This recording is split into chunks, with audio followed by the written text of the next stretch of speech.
All right, so today we're going to be taking a deep dive Mm-hmm. into some seriously dark territory. Okay. We're going to be tackling the world of James Mason and his infamous newsletter, Siege. Hi. And, you might be thinking, okay, Nazi stuff. Yeah. Bad guys moving on. Sure. But here's the catch. Okay. Mason was considered too extreme, Wow. even for other Nazis. Really? We're talking banned by the Third Reich level stuff. It's fascinating, isn't it? Yeah. His writings were so radical that they alienated even hardcore National Socialists. Right. It really makes you question what could possibly be so extreme that the Nazis themselves said, No. nope, too much. Exactly. And to uncover that, we're diving into Siege Final Edition.pdf, Okay. a collection of Mason's newsletters. Right. This isn't just some historical relic, though. Right. It's a blueprint for action. Right. And it's got this stark, almost terrifying choice at its core. Uh-huh. Total attack on the system or complete withdrawal from it. You might think a diehard Nazi would always fight, Yeah. but Mason offers a path even they might consider extreme. I know, it's crazy. He completely rejects traditional politics. Wow. Voting, campaigning, all of that is utterly useless. He basically throws the whole work within the system idea out the window. Yeah. And get this, he calls the U.S. government a circus show Really? run by white sellouts. Wow. He doesn't even see everyday people as duped. Yeah. He calls them straight up drones or zombies. That's right. He paints this bleak picture of a society completely controlled Right. by forces working against the white race. Yeah. And it's not just the government. He's talking about a much broader conspiracy. Okay, so we've got this hardcore Nazi rejecting even Nazi methods and calling for an all-out assault or total escape. Right. But here's where it gets even wilder. Correct. You ready for this? Yeah. Mason was a huge admirer of Charles Manson. And that connection runs much deeper than just admiration. Right. Mason saw Manson as a kindred spirit, an ideological forerunner who understood the futility of playing by the system's rules. It's almost like he's looking at Manson and saying, this guy gets it. Yeah. He's taking real action. Uh-huh. And that brings us to this concept of universal order, Right. which was central to Mason's thinking. It's not just a name. It's a whole ideology. Right. It's symbols. Mason and Manson actually cooked up together. I know. Imagine that a Nazi and a cult leader brainstorming the future of their movements. I'm already getting chills. Right. So they had this emblem for universal order, right? Yeah, it originally featured a swastika over the scales of justice. Wow. Pretty heavy imagery. Yeah. Later on, they reversed it, but the core message remained the same. Okay. A radical upheaval of the existing order.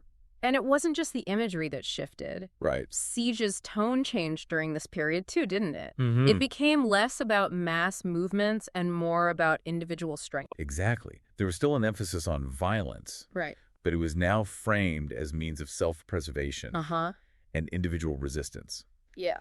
Mason uses this analogy of individuals existing outside the system as crude weapons, Right. waiting to be sharpened. So if marching and voting are out, what's the alternative? Right. What kind of action does Mason actually advocate for? He's incredibly critical of traditional right-wing demonstrations. Okay. You know, the kind where they march around with Yeah. signs and chant slogans? Uh-huh. He calls them Laurel and Hardy stunts. Laurel and Hardy. Completely ineffective Wow. and only serving to make the enemy stronger. So no more Sieg hailing in the streets? Nope. He's calling for strategic action that inflicts real damage, Okay. something that makes the enemy scream, Wow. and he believes that smaller, more impactful actions are the way to go, Okay. even if it just involves one or two individuals. So more like guerrilla warfare than a full frontal assault? Hit and run tactics targeting the enemy's weak points. That's a good way to put it. He specifically talks about Okay. attacking the enemy's physical body, Right. basically causing real-world harm, Uh-uh. not just symbolic gestures. It's a chilling thought, especially considering his admiration for Manson. Yeah. It makes you wonder what he considers acceptable action. And it goes beyond just physical violence. Right. He has a whole set of ideas about how individuals should prepare for the collapse of society. He even coined the term death zones for metropolitan areas. Mason's not talking about zombies, though. His view of city dwellers isn't far off. Right. He advises people to get out of the cities, Okay. relocate to more rural areas where they can be self-sufficient. Yeah. He talks about living smart, and defending against what he calls capitalist foreclosures. Capitalist foreclosures. Basically being able to survive and thrive outside the system. So ditch the city life, learn to live off the land. Right. It's like a hardcore survivalist manual, but with a very specific ideological bent. Exactly. And it's all tied to this idea of living under constant threat. Right. What he calls a state of siege. State of siege. It's like he's preparing his followers for a war that's already begun. Okay, so we've got the rejection of traditional politics, the embrace of radical action, the state of siege mentality. But there's another layer to Mason's ideology that's even more unsettling. Right. His fixation on genetic purity. Absolutely. This was a core tenet for him. Right. And it's something that truly sets him apart from other extremist groups. Okay. He was obsessed with the genetic quality of the movement's adherents. Wow. Even above their outward behavior. So it's not enough to just believe the right things. You have to have the right bloodline, too. Exactly. He criticized movements that prioritized ideology over racial purity. Wow. He gives this example of accepting Jewish leaders based solely on their rhetoric, which he saw as a fatal flaw. So even if someone is spouting all the right Nazi talking points, if they're not racially pure, they're out. Yep. It's like he's saying, clean up your bloodlines before you even think about changing the world. Right. It's this bizarre mix of social Darwinism and racial obsession that takes his ideology to a whole other level. So we're getting a pretty clear picture of Mason's worldview here. That's right. And it's not for the faint of heart. It's a world on the brink of collapse where traditional methods are useless and only the most radical action can bring about change. Yeah. But he doesn't stop there. Right. He also has some pretty radical views on religion, right? He does. He's intensely critical of organized religion. Okay. Seeing it as a tool of Big Brother and harmful to the white race. Yeah. It's not just that he's an atheist. He actively views the church as an enemy. But isn't National Socialism itself kind of a religion for Mason? That's a great point. With its own symbols, rituals. And a near mythical view of Hitler. And it speaks to the inherent contradictions in his ideology. Right. He rejects traditional religion, but he replaces it with this equally fervent belief system. Right. One that he sees as superior, of course. He even goes so far as to say that National Socialism offers a better alternative to traditional religion. Yeah. That it provides a stronger sense of responsibility to one's ancestors and future generations. He believes it's a more comprehensive framework for life. Right. Something that encompasses everything from personal morality to political action. So ditch the church. Yeah. Embrace the swastika. It's a pretty wild concept, even for someone as extreme as Mason. It is, and it highlights the depth of his commitment to this ideology. It's not just a political stance for him. Right. It's a way of life. Yeah.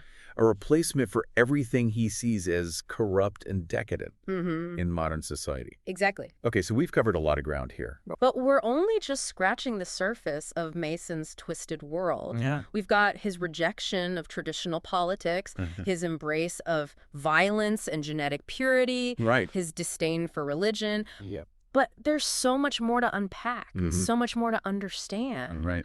About this chilling worldview. That's right. And as we move forward, it's important to remember that we're presenting these ideas not to endorse them, but to understand them. Exactly. It's about getting a glimpse inside the mind of a truly radical thinker, someone who saw the world very differently from most people. Right.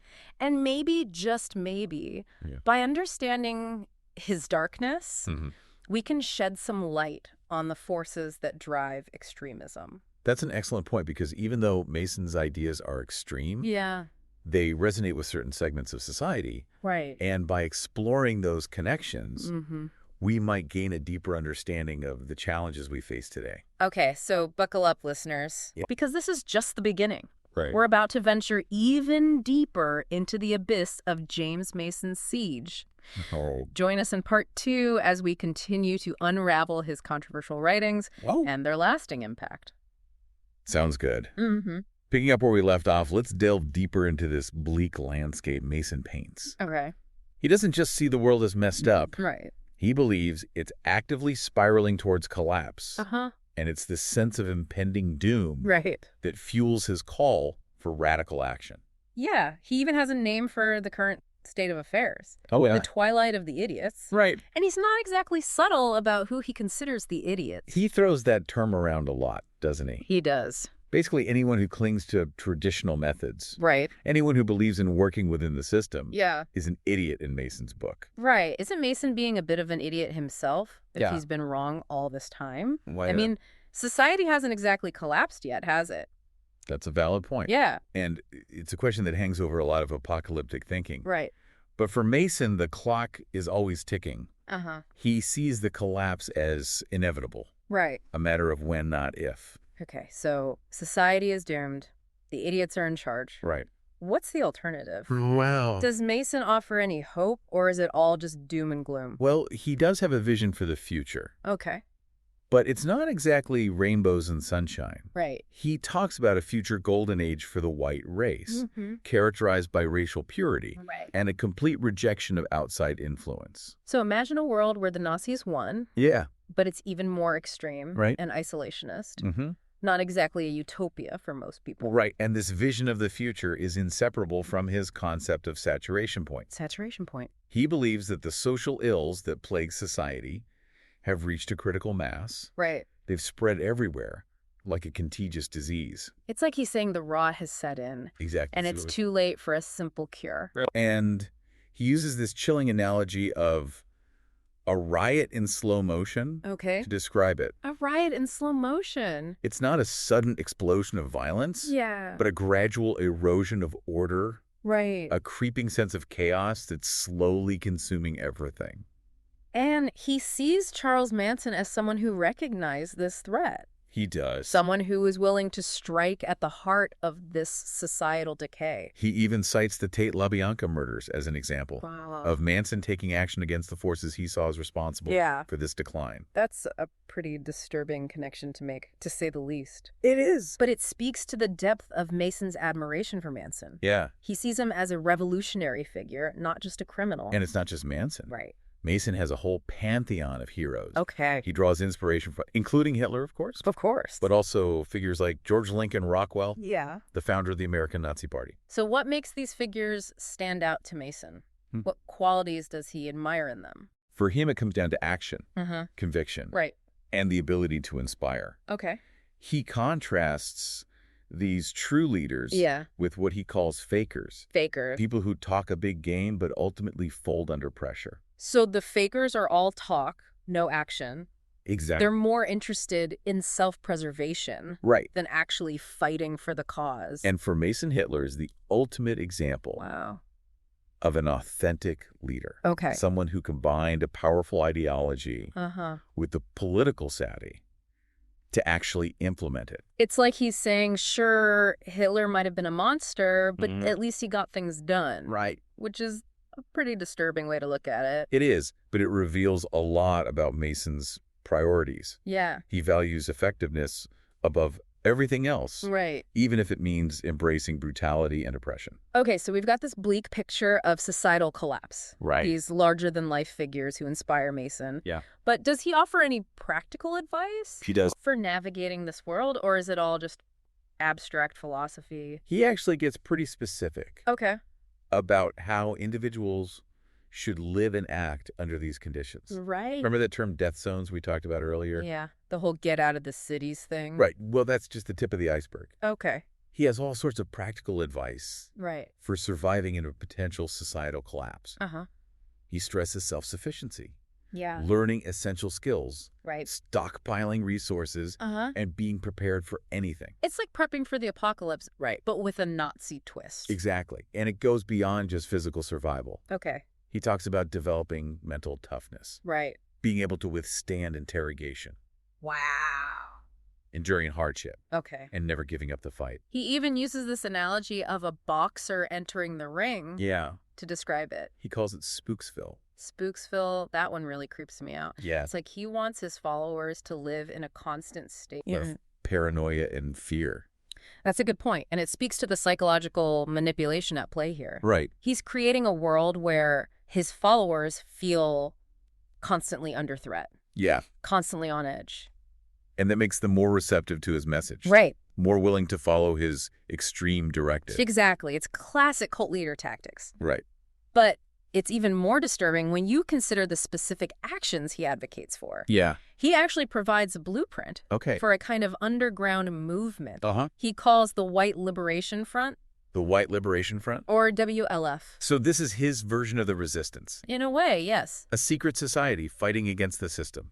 But it's not your typical resistance movement. Okay. He envisions small autonomous cells operating independently, but united by a common goal. Yeah. He even suggests specific tactics. Okay. Like bombing FBI offices. Whoa. Or defacing national monuments. Wow. So this is beyond just prepping and survivalism. He's actually laying out a plan for terrorist attacks. He doesn't shy away from that. Wow. And it's important to remember that this blueprint has been influential in real-world extremist groups. Right. The Atomwaffen Division, for example, drew heavily from Mason's writings. And they were responsible for some pretty horrific crimes, weren't they? They were. And it's a chilling reminder that these ideas can have real-world consequences. Mason's writings aren't just theoretical musings. They're a call to action.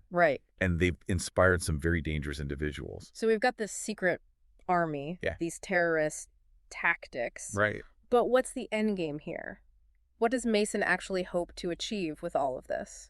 He believes that these actions, these disruptions, can eventually force the system to concede. Okay. He sees it as a way to chip away at the enemy's power, to create chaos and instability that will ultimately lead to the collapse of the existing order. It's a long shot, to say the least. It is. But it speaks to his unwavering belief in the power of individual action. He truly believes that a small group of dedicated individuals can bring down the entire system. And this belief is tied to his critique of traditional approaches to revolution. He argues that the right wing's obsession with communism is a distraction. He believes the real enemy is the capitalist system itself. So he's not just a Nazi, he's a full-blown anti-capitalist revolutionary. You could say that, and this radical stance sets him apart from many of his contemporaries. He's not just trying to reform the system. He wants to completely dismantle it and replace it with something entirely new. And that something new is this vague concept of universal order.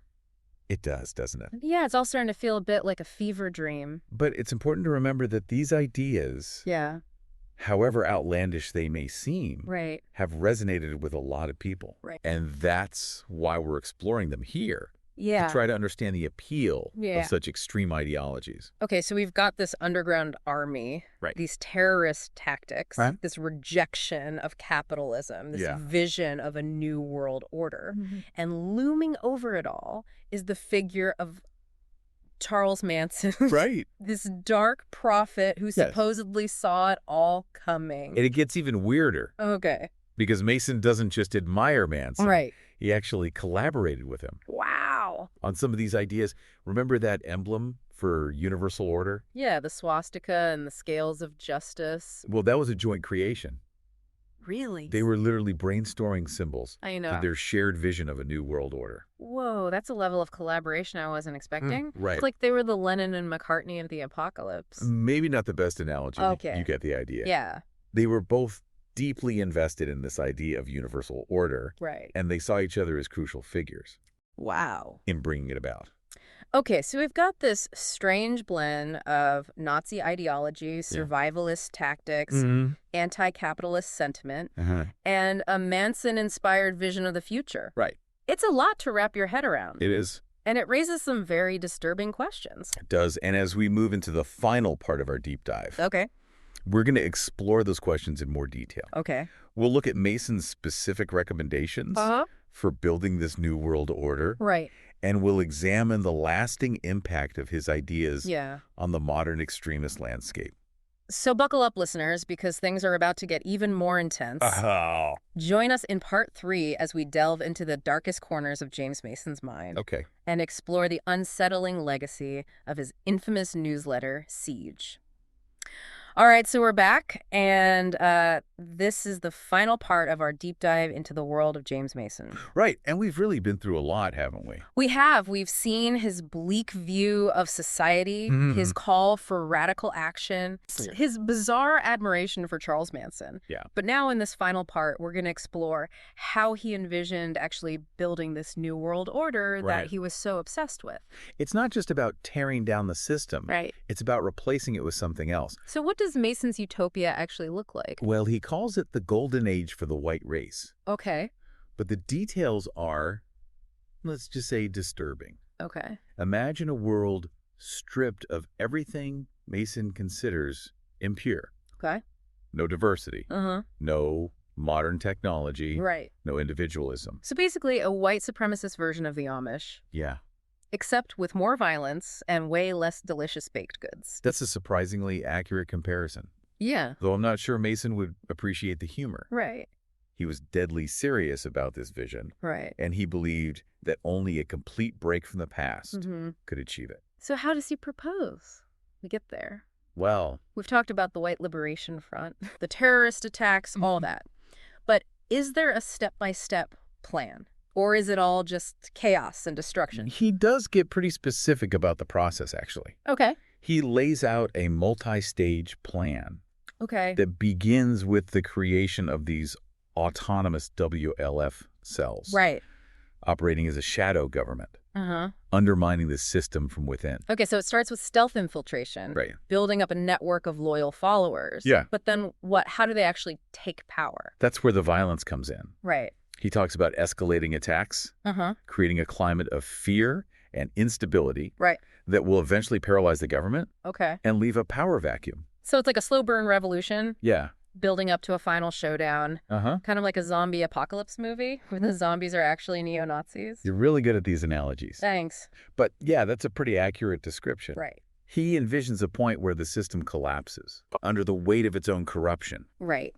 And the constant pressure from the WLF. And then the WLF just steps in and takes over. Right. What about all the people who don't fit into their golden age vision? That's where it gets really dark. Right. He doesn't shy away from the fact that this new order will require, let's just say, population control. Population control. He talks about eliminating those who were deemed unfit. Right. Both racially and ideologically. So genocide, ethnic cleansing, there's no dancing around it, is there? No, there isn't. Right. And it's this aspect of his ideology that makes it so dangerous. Right. He doesn't just hate the system. Yeah. He hates entire groups of people. Right.